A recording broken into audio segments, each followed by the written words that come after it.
미래를 보는 창, JTB. 안녕하세요. JTBJ입니다. 최근 시장과 페드의 어떤 정책 간의 괴리, 이런 것들이 굉장히 심해지고 있죠. 그러니까 쉽게 말하면, 시장이 연준을 안 믿는 거예요. 현재 믿질 않고 있습니다. 연준이 의도하고 있는 그 정책대로 시장이 따라오지도 않고 있고요. 그래서 결과론적으로 2023년에서 시장과 페드의 어떻게 보면 뭐 전쟁이라고 할 수 있겠죠. 과연 누가 이길 거냐. 이거에 따라서 시장이 큰 흐름이 좀 정해지지 않겠느냐 그렇게 보고 있습니다. 저는 뭐 개인적으로 결과적으로는 페드가 이길 거다 이렇게 보고 있는 입장이에요. 일단 제가 저번에 2023년 시장에 대해서 예상되는 어떤 시나리오들을 몇 개 소개를 해드렸는데, 일반적으로 우리가 알고 있는 상저하고 시나리오는 아닐 가능성을 높게 본다라고 말씀을 드렸어요. 그럼에도 불구하고 상저하고 시나리오가 만약에 나오게 된다라고 한다면 시장이 전혀 예상하지 못한 빅이벤트가 갑자기 발생하면서 경착륙으로 빠지는 형태. 요게 아닌 이상 상저하고는 좀 힘들어 보인다라고 말씀을 드렸습니다. 그게 아니고서는 상반기에 박스권 흐름, 이건 이제 코스피 기준으로 보면 한 2,500 근처, 그리고 밑으로는 2,100 근처, 요 사이에서 그냥 박스권을 만드는 겁니다. 요 밴드를 만들고 나서 하반기에 하락하는 패턴. 그리고 뭐 1번 시나리오, 그러니까 상저하고 시나리오에서 상저가 나와도 하고가 아니고 여기서 팽보하는 패턴. 그리고 상반기에 만약에 하락이 나온다. 그래서 결국 시장이 지금 예상하고 있는, 결국 연준이 금리 인하 할 거다 계속 예상을 하고 있잖아요.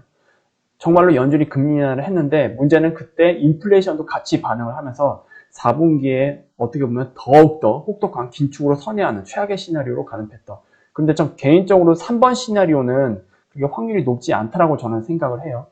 2번 아니면 4번 시나리오를 저는 개인적으로 높게 생각을 하고 있는데, 뭐 경착으로 빠지는 패턴 자체는 뭐 개인 투자자 입장, 그리고 시장에 투자하고 있는 사람들이 대부분 대응하기 어려운 상황이기 때문에 이런 것들은 우리가 쉽게 예상할 수는 없을 것 같고요. 어쨌든 저는 이렇게 보고 있습니다. 그래서 이렇게 말씀을 드려왔는데, 쉽게 얘기를 하면 결국 이거를 보고 싶은 거죠. 저는 제가 예상하는 진바닥의 모습은 이제 시장에서 이런 분위기니까.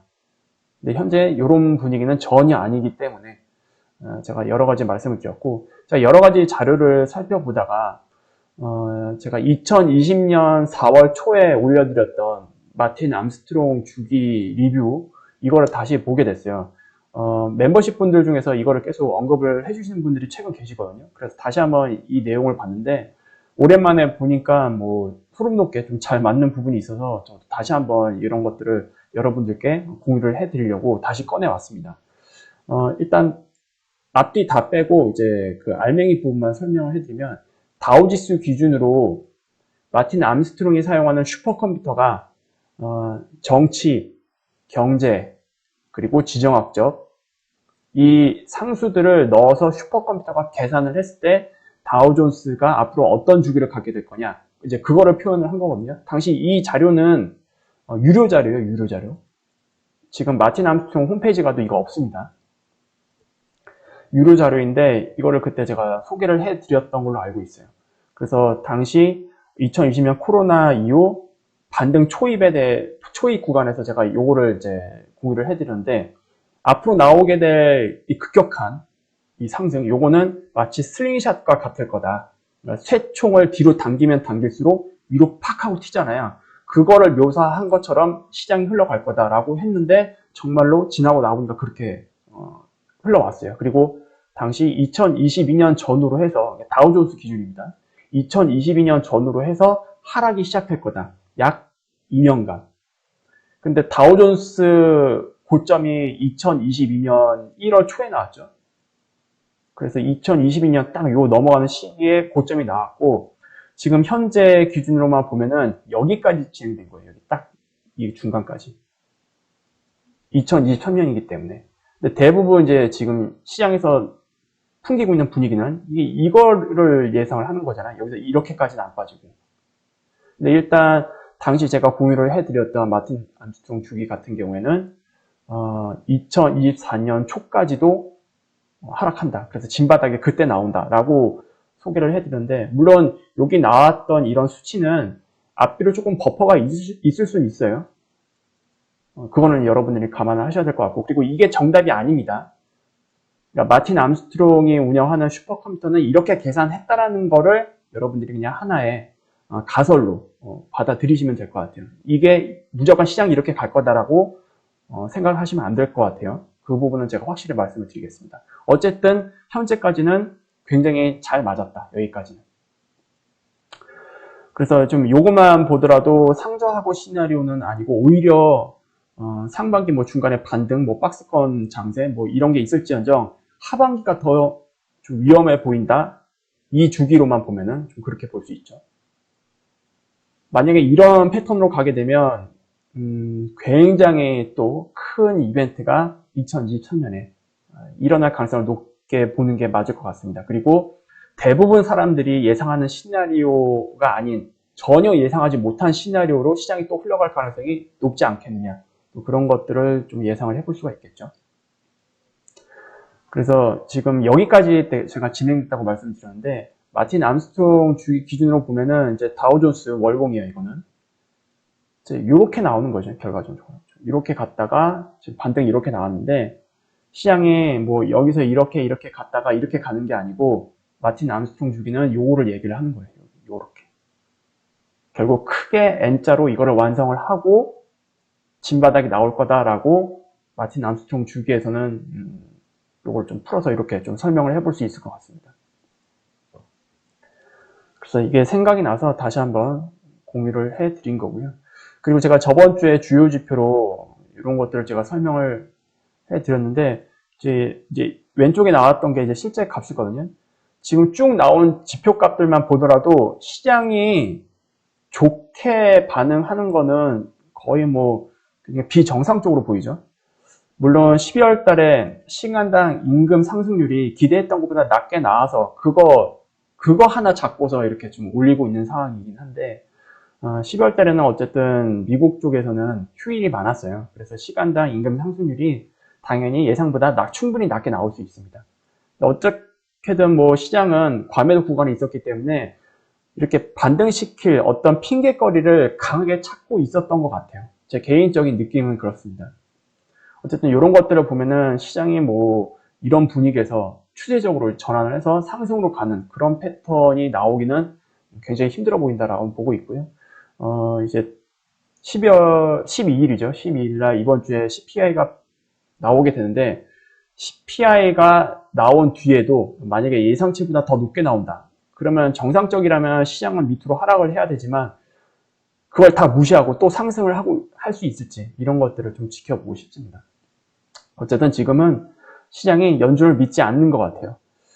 그리고 지금 패드워치를 보더라도 지금 나온 지표들만 보면은 이쪽이 50bp 인상이거든요. 다음 FOMC에서. 여기가 확률이 더 올라가야 되는데 더 낮아졌어요.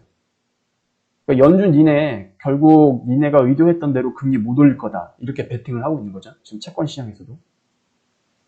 굉장히 재밌습니다. 이렇게 반응하는 거는 저는 많이 거의 뭐 못 봤다라고 보는 게 맞겠죠. 지금 이 경제에 나오는 지표들을 감안을 했을 때.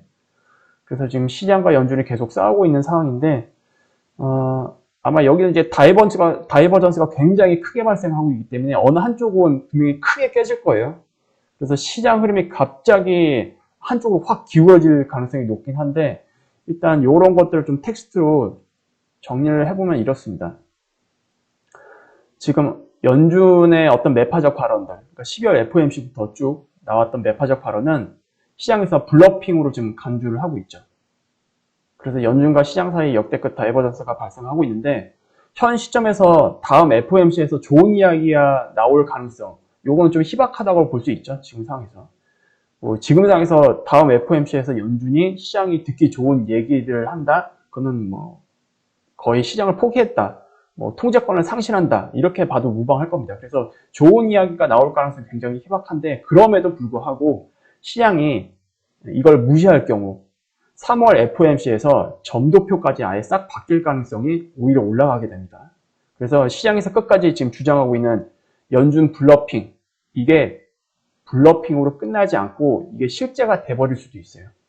그렇게 된다라고 한다면 시장은 계속해서 연준을 무시하고 갈 수 있을까? 이거에 대해서 굉장히 큰 의문을 가지고 있고요. 그리고 지금 현재 흐름만 놓고 보면 이제 연준이 어쨌든 시장의 통제력을 상실해가고 있는 것처럼 보이잖아요. 근데 절대 그렇게 두지 않을 것으로 저는 예상을 하고 있습니다. 2023년 시장 굉장히 어려울 것 같거든요. 제가 저번에도 말씀을 드렸지만 2022년 시장보다 훨씬 더 어려울 것 같아요. 2022년 시장보다 한 2배에서 3배 정도? 그 정도 굉장히 높은 난이도를 가지게 될 것으로 예상을 하고 있는데 2022년에 대응을 제대로 못했던 개인 투자자들, 전문가들 굉장히 많죠. 과연 이 사람들이 2023년에 잘 해낼 가능성은 얼마나 될까? 저는 제로에 가깝다고 보고 있어요. 2022년에도 제대로 못했는데 2024년에 잘 해낼 거다? 저는 그렇게 보지 않고요. 2023년 시장 난이도 자체를 굉장히 어렵게 보고 있기 때문에 심지어 거의 뭐 예측 불가능한 시장 흐름이 나올 걸로 저는 보고 있기 때문에 2022년에 제대로 대응을 못했던 그리고 제대로 전망을 못했던 전문가라고 한다면 2023년에도 여전히 잘 대응하지 못할 가능성이 굉장히 높지 않겠느냐 그렇게 보고 있습니다. 그만큼 2023년 시장에는 더더욱 신중한 그런 투자가 진행되어야 되지 않겠느냐 그렇게 보고 있는 거고요. 제가 아까 소개해드린 마틴 암스트롱 주기를 제가 인용을 하면서 오히려 하반기에 더 예상하지 못하는 그런 어려운 시장이 나올 수도 있지 않겠느냐라고 제가 말씀을 드리긴 했는데 물론 이 가능성 저는 충분히 있다라고 보고 있습니다. 왜냐하면 지금 나오고 있는 이 고용 지표만 보더라도 알 수 있죠. 지금 나오는 지표들이 하나둘씩 이렇게 좀 꺾이고 있는 상태인데 고용 지표만 버티고 있단 말이에요. 고용 지표가 버티면 버틸수록 거꾸로 얘기해서 경제가 미국 경제 기준으로 계속 버티고 있다는 뜻이잖아요. 근데 이거를 계속 가만두지 않을 가능성이 높게 보고 있고 그러면 결과적으로 침체로 인한 어떤 실질적인 그런 여파들 이런 것들이 없는 게 아니고요. 그리고 나타나지 않는 게 아니고요. 뒤로 밀리는 거라고 볼 수 있겠죠. 원래 대부분 사람들이 상반기에 나타날 거다라고 예상을 했잖아요. 근데 그게 잘 버티네? 리세션 없는 거 아니야? 굉장히 약하게 지나가는 거 아니냐? 이렇게 해석할 게 아니고 그게 갑자기 하반기에 느닷없이 들이닥칠 수도 있다. 이런 시나리오도 여러분들이 생각을 하셔야 될 것 같습니다. 그래서 오늘은 연준과 페드의 지금 팽팽한 줄다리기를 하고 있는데 그게 어떻게 될 거냐, 승자가 누가 될 거냐라는 주제로 말씀을 드렸는데 여러분들도 각각 나름대로 예상을 하시고 분석을 하시면서 투자를 하고 계실 거고 경제 활동을 하고 계실 거잖아요. 그래서 2023년 시장은 여전히 어려운 시장이 될 것 같고 2022년보다 훨씬 더 어려운 시장이 될 가능성이 높으니까 이런 것들을 여러분들이 참고를 해서 좋은 투자 그리고 안정적인 경제 활동을 영위해 나가셨으면 좋겠습니다. 오늘 이렇게 마무리 짓도록 할게요. 다음에 더 좋은 영상으로 찾아뵙도록 하겠습니다. 감사합니다.